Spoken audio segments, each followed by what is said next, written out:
次考試合唔合格？你話咧？唉，我成晚冇瞓過，係咁蚊係咁蚊，但係咧，成功係咁。努力咗咁耐都冇結果，唔通連個天都唔中意我哋？一個人要想成功，要先揾到屬於自己嘅舞台，站穩腳步，盡展所長，先至有可能成為頂尖嘅主導者。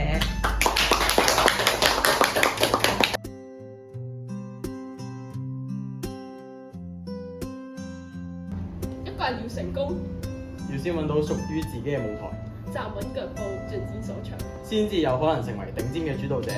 你今日聽咗未？我而家就聽。喺成長嘅路上，我哋都曾陷入迷茫、懷疑之中。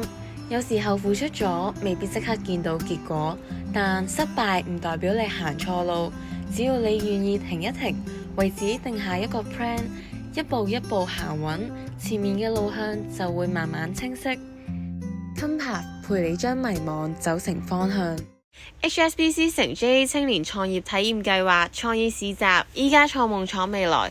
3月7同8號約埋朋友仔一齊嚟啟德零售館一同意支持我哋嘅自家設計啦，到時見。